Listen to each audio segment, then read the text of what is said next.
तो welcome back another video. Bigg Boss season 18 and ticket to finale.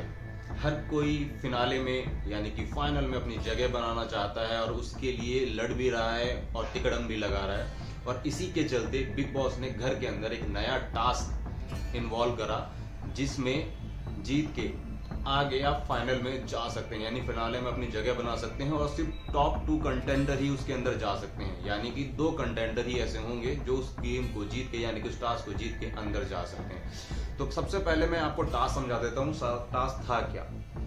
क्योंकि इस वाले एपिसोड में कुछ भी ज्यादा नहीं था, बहुत छोटा एपिसोड था। सिर्फ टास्क के बारे में चीजें दिखाई गई, घर के अंदर इसके अलावा कोई और ज्यादा कोई अनबन या कोई लड़ाई झगड़ा नहीं हुआ।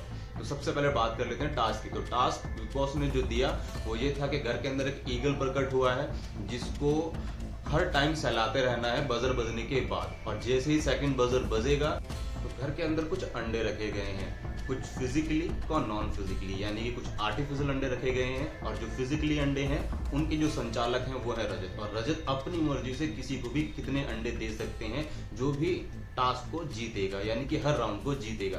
तो पूरे टास्क के अंदर 5 राउंड होते हैं टोटल। सबसे पहला जब राउंड होता है उसको जीतते हैं अविनाश, और अविनाश को दिए जाते हैं 3 अंडे। अंडे देने से पहले रजत अविनाश से पूछते हैं कि आप किसके लिए खेल रहे हैं। तो अविनाश बोलता है मैं अपने लिए खेल रहा हूँ। विविन से भी पूछा जाता है कि आप किसके लिए खेल रहे हैं, विविन बोलते हैं मैं अपने लिए खेल रहा हूँ। लेकिन जब करण से पूछा जाता है कि आप किसके लिए खेल रहे हैं, तो करण बोलते हैं कि मैं चुम के लिए खेल रहा हूँ। और जब उससे कहा जाता है कि आप अपने लिए क्यों नहीं खेल रहे, तो करण साफ शब्दों में, क्लियर शब्दों में कहते हैं कि मैं अपने लिए ही खेल रहा हूँ, मैं किसी और के लिए नहीं खेल रहा हूँ। दैट इज मीन कि वो चुम के लिए खेल रहे हैं, यानी कि चुम उनकी अपनी है, इसलिए वो अपने लिए खेल रहे हैं। यानी कि वो उनकी वो फैमिली है, शिल्पा उनकी फैमिली है, वो पूरा एक ग्रुप है, तो वो अपने लिए खेल रहे हैं। अगर आपने बिग बॉस 13 देखा होगा तो सिद्धार्थ भाई ने लास्ट जब एक टास्क हुआ था जिसमें जेल के अंदर पारस थे, काफी सारे सदस्य थे और उनको बाहर निकालना था बाय वन, तो सिद्धार्थ भाई ने वो टास्क पारस के लिए परफॉर्म किया था, ना कि अपने। सेम स्ट्रेटेजी करण ने यहाँ पे अपनाई, वो भी चुम के लिए, क्योंकि चुम ने एक बार उनको बचाया था फोटो वाले टास्क में, तो वो रीपे करना बिल्कुल बनता है। अब उसको चाहे दोस्ती बोल लो, उसको चाहे प्यार बोल लो, उसको चाहे सेल्फ रिस्पेक्ट बोल लो या उसको सेल्फिश बोल लो, लेकिन किसी के लिए फेवर करना और उसकी चीजें उसको वापस करना बिल्कुल बनता है। तो जैसे मैंने बताया कि पूरे टास्क के अंदर 5 राउंड परफॉर्म हुए। पहला राउंड जीता अविनाश ने, जिसमें उनको अंडे दिए गए 3। जब सेकंड राउंड हुआ तो उसमें जीते करण, जिनको अंडे दिए गए 4। जब तीसरा राउंड हुआ तो उसमें जीते विविन, जिनको अंडे दिए गए 5। जब चौथा राउंड हुआ तो उसमें जीते करण अगेन, और उनको अंडे मिलते हैं 2। लेकिन वहां पे वो बोलने की कोशिश करते हैं रजत को कि आपने बोला था कि अगर आप किसी और के लिए खेल रहे हैं, अपने लिए नहीं खेल रहे, तो वो आपको बहुत अच्छा लगा, तो आपको और ज्यादा अंडे देने चाहिए थे। लेकिन रजत वहां पे बोलते हैं कि मैं फेयर हूँ, मैं अपने अकॉर्डिंग देख रहा हूँ मेरे को क्या करना है, मेरे को गेम बनाना भी है, तो आप उसकी चिंता मत करिए, जितने मैंने दिए हैं वो लीजिए, बाकी का मेरे पे छोड़ दीजिए। बहुत अच्छी चीज थी, गेम को इंटरेस्टिंग बनाने की वो कोशिश कर रहे थे। फिर लास्ट फाइनल राउंड होता है, बिग बॉस घोषित कर देते हैं कि ये जो राउंड होगा 5वां, वो फाइनल राउंड होगा। तो जब फाइनल राउंड होता है तो उसमें जीतते हैं विविन।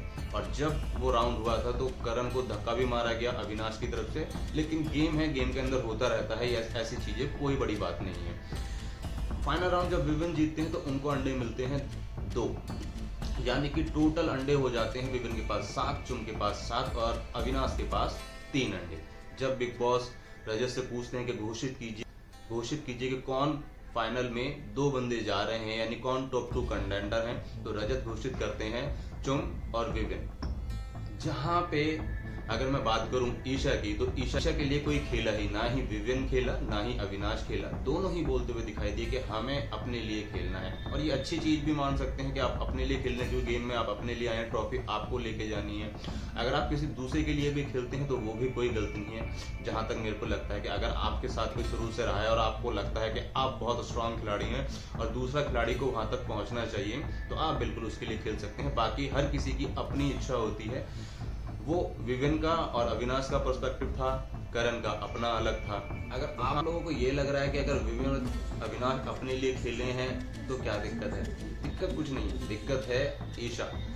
ईशा के चेहरे पे वो साफ दिखाई दे रहा था कि हाँ उसको बहुत ज़्यादा बुरा लगा है। वो दिखा नहीं रही है, लेकिन जिस तरीके से वो बैठी थी, जिस तरीके से उनका बिहेवियर था, साफ दिखाई दे रहा था कि उसको बहुत बुरा लगा है कि इन दोनों के साथ में शुरू से आई हूँ, इन दोनों को मैं अपना मानती हूँ। ये मेरे को बोलते हैं कि तुम मेरी अपनी हो, लेकिन दोनों में से कोई एक भी मेरे लिए एक राउंड तक नहीं खेला, मेरे लिए एक राउंड भी नहीं जीता, अपने लिए खेले। तो वो फ्रस्ट्रेशन ईशा की साफ दिखाई देती है चेहरे पे। वो जाहिर नहीं करती है, लेकिन एक बार अविनाश से जब बात हो रही होती है तो वो गुस्सा कर देती है। वो बोलती है कि क्या ऐसा हो सकता था कि अगर तुम दोनों में से कोई एक राउंड जीत जाता, उसको 5 अंडे मिलते, या अगर मैं जीत जाती, मेरे को 5 अंडे मिलते, तो क्या 3 फाइनलिस्ट हो सकते थे। और इस चीज़ में रजत कहते भी हैं कि हाँ बिल्कुल हो सकते थे। पहले के टास्क में ऐसा हुआ भी है कि जहाँ पे 2 कंटेंडर की बात हुई तो ये कंटेंडर बन चुके हैं, तो वो चीज़ पॉसिबल हो सकती थी। लेकिन वहाँ पे साफ दिखाई दिया था कि ईशा बहुत ज़्यादा फर्स्ट्रेट हो चुकी है कि करण चुम के लिए खेले हैं, लेकिन मेरी तरफ से कोई खेला ही नहीं, मेरी तरफ से किसी ने ऐसा इनिशिएटिव लिया ही नहीं। तो वो एक बहुत डिफरेंट पार्ट था। लेकिन अब पछताए क्या हो जब चिड़िया चुग गई खेत। दोस्ती बनाई आप लोगों ने ऐसी जो आप ही के साथ नहीं खड़े हैं, अपने लिए देख रहे हैं। और गेम है, गेम में या तो कोई अपना देखेगा या उस इंसान का देखेगा जो उसके लिए बहुत ज़्यादा करीबी है। तो करण ने वो चीज़ करी, अविनाश ने और विवियन ने अपने आप को प्रेफरेंस दिया, आपको ना देते हुए।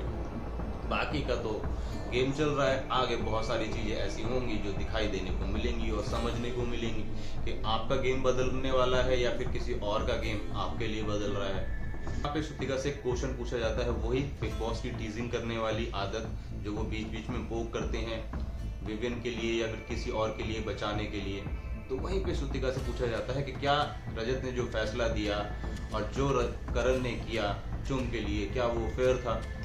तो यहाँ पे दिखाने की कोशिश ये की जा रही है कि करण जो चुम के लिए कर रहे हैं वो फेयर कैसे हो सकता है, वो थॉट डालने की कोशिश कर रहे हैं। लेकिन बिग बॉस है, मेकर्स हैं, कुछ तो करेंगे गेम को इंटरेस्टिंग बनाने के लिए। तो वहाँ पे श्रुतिका बोलती है कि जो करण ने किया चुम के लिए वो अनफेयर था, लेकिन बाकी जो मेरे लिए किया वो बिल्कुल ठीक था।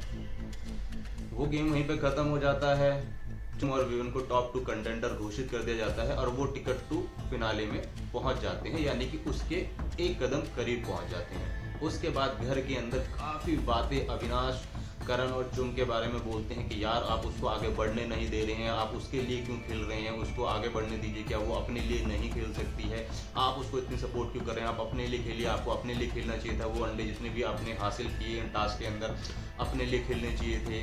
तो करण वहाँ पे रिप्लाई करते हैं कि मैं अपने लिए ही खेल रहा था, मैंने बहुत पहले ही क्लियर कर दिया है, अगर कोई मेरा दोस्त है और मैं किसी को पसंद करता हूँ, कोई मेरी फैमिली है, तो मैं उसके लिए ही खेलूंगा, यानी कि वो मेरा ही टास्क हो गया, मैं अपने लिए ही खेल रहा हूँ।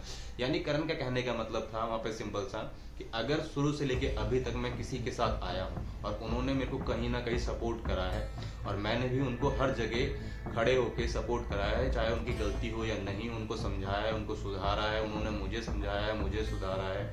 अब ऐसी सिचुएशन अगर आ गई है जहाँ पे मुझे उनका रीपे करना है, अगर उन्होंने मेरे लिए कोई ऐसी चीज करी है, तो अब मेरा फर्ज बनता है कि मैं उनकी वो चीज रीपे करूं। तो वहां पे वो करण ने किया और वो बहुत बढ़िया था और उसके लिए क्लैपिंग बनती है कि हाँ, एक बार हमने सिद्धार्थ सर को देखा था ऐसी चीजें करते हुए और लास्ट टाइम हम करण को देख रहे हैं किसी इंसान के लिए ऐसी चीजें करते हुए, अपने दोस्त के लिए ऐसी चीजें करते हुए। आप उसको दोस्त बोलिए, लव रिलेशन बोलिए, या जो भी आपको लगता है वो सोचिए, लेकिन बहुत अच्छी चीज थी कि आप इंक्रीज होके आप किसी के लिए वो चीज परफॉर्म कर रहे हैं, वो चीज दिखा रहे हैं। और बात रही करण की, तो करण फिनाले में पहुंच जाएंगे, इतनी बड़ी कोई चीज नहीं है। वहां पे सबसे बड़ी चीज थी कि विवियन किस तरीके से फिनाले में पहुंचेंगे, क्योंकि जैसे ही बिग बॉस ने ये देखा कि उनको 5 अंडे मिल चुके हैं और अविनाश को सिर्फ रजत ने 3 ही अंडे दिए हैं, क्योंकि उसने साफ मना कर दिया कि मैं किसी के लिए नहीं खेल रहा हूँ, अपने लिए खेल रहा हूँ। तो वहां पे आई थिंक बिग बॉस ने और मेकर्स ने अपना दिमाग लगाया कि अब इस गेम को यहीं खत्म करते हैं और फाइनल राउंड में जो भी जीतेगा उसके बाद जहां अगर अविनाश जीतता तो आई थिंक रजत उसको 1 ही अंडा देता या नहीं देता, लेकिन अगर कोई और जीतता तो हो सकता था कि शायद गेम और आगे चलता रहता।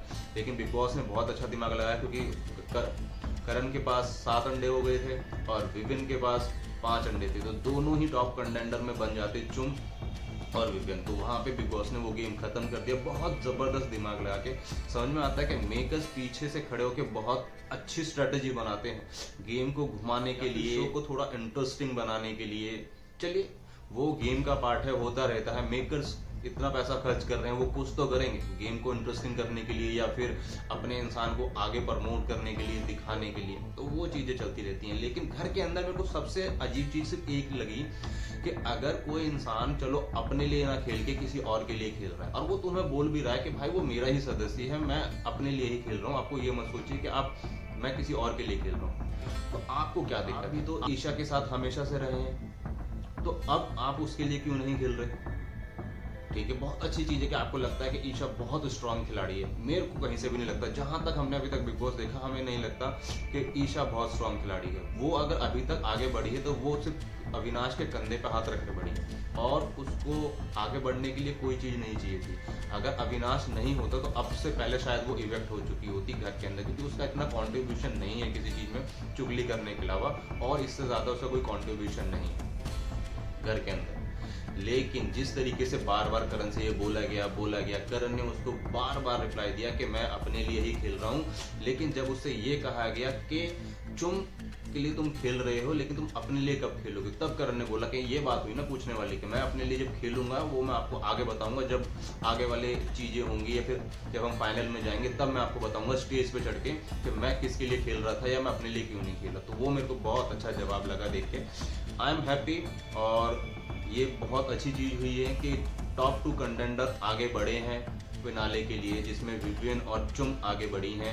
धीरे धीरे घर से कुछ लोग अब इवेक्ट होना स्टार्ट होंगे, ताकि आगे आने वाले फाइनल में या फिनाले में कुछ चुनिंदा ही कंटेस्टेंट जा सकते हैं। 5 जहाँ तक गिनती के होते हैं 5 ही कंटेस्टेंट जाएंगे, और उसमें से एक फाइनलिस्ट होगा, एक रनर होगा, और बाकी लोग बाग इवेक्ट हो जाएंगे, यानी कि घर से इवेक्ट हो जाएंगे। तो बहुत जल्दी देखने के लिए मिलेगा। लेकिन घर के अंदर इसके अलावा तो कुछ चीज़ नहीं हुई। लेकिन मैं आपको जाते जाते इसको यहीं रैप अप करते हैं, और रैप अप करने से पहले आपको कुछ चीज़ों के साथ छोड़ जाता हूँ। नेक्स्ट एपिसोड के लिए कुछ प्रोमो टेलीकास्ट हुए हैं, यानी कि डाले गए हैं, और उसमें दिखाया गया है कि विवियन ने चुम को फिजिकली, अब वो गेम का पार्ट तो मैं नहीं कह सकता क्योंकि गेम खेल रहे हैं ठीक है, लेकिन गेम में आप ऐसा कभी नहीं कर सकते कि कोई लड़की के साथ अगर आप परफॉर्म कर रहे हैं फिनाले के लिए तो आप उसको इस तरीके से ह्यूमिलिएट करें, उसको फिजिकली असॉल्ट करें। जो चीज़ आपने पकड़ रखी है, वो स्ट्रेचर पकड़ रखा, उसको इस तरीके से तोड़ दें, उसको गिरा दें, चुम को घसीटते हुए लेके जाएं, जो प्रोमो में साफ दिखाया गया है। लेकिन अभी इसके बारे में कुछ भी कहना आई थिंक सही नहीं होगा। वो कल जब एपिसोड टेलीकास्ट होगा तो अपनी कुछ वर्डिंग देना उस पर अच्छी तरीके से फायदेमंद होगा, क्योंकि अभी किसी चीज़ को देख के बोल देना, क्योंकि जो प्रोमो होता है वो अलग तरीके से एडिट किया जाता है, और जब शो टेलीकास्ट होता है, एपिसोड टेलीकास्ट होता है, तो उसमें चीज़ें अपर लेवल की होती हैं, बहुत प्रोमो से अलग होती हैं। तो अभी कोई भी वर्डिंग देना ठीक नहीं है। वेट कीजिए, प्रोमो को देखिए आप लोग जाके किस तरीके से उसमें दिखाया गया है। लेकिन जैसे ही एपिसोड आएगा एक अनदर वीडियो में हम सब एक साथ होंगे और उसके बारे में बात करेंगे, और देखेंगे कि घर के अंदर किस तरीके से वो चीज़ घटी थी, या वो फिजिकली हुई थी, ज़बरदस्ती हुई थी। क्योंकि वहाँ पे अविनाश कहते हुए दिखाई देते हैं कि वुमेन कार्ड खेल रही है, कोई दिक्कत नहीं है, आप कीजिए। तो मेरे को वो आई थिंक थोड़ी सी चीज़ खट गई। बाकी घर के अंदर जो भी कुछ हुआ वो बहुत बढ़िया था कि 2 बंदे आगे पहुँचे हैं और अब आगे बढ़ रहे हैं फिनाले के लिए, और बाकी के जो कंटेस्टेंट हैं वो भी किसी ना किसी तरीके से उनको टास्क दिया जाएगा आगे बढ़ने के लिए, अगर ये चीज़ होती है तो। वरना वीकेंड के बाद पे सारी चीज़ें क्लियर हो ही जाएंगी बहुत अच्छे तरीके से कि कौन टॉप 5 कंटेस्टेंट हैं जो आगे फिनाले में जाने वाले हैं, और कौन बाकी के ऐसे लोग आगे हैं जो इवेक्ट हो जाएंगे उसी दिन या उससे पहले, बाय वन करके किसी तरीके से निकाल दिए जाएंगे। तो चलिए इसको अब यहाँ रैप अप करते हैं। अगर किसी को कुछ भी लगा हो किसी भी तरीके से तो प्लीज़ मेरे को माफ़ कीजिएगा, और आपकी जो भी कमेंट हैं किसी भी तरीके के, किसी भी रीज़न को लेके, या आप कुछ कहना चाहते हैं या मेरे को कुछ चीज़ें सुधारनी चाहिए, तो वो मेरे को आप कमेंट करके कमेंट बॉक्स में बता सकते हैं। और देखते रहिए YT थिंग्स।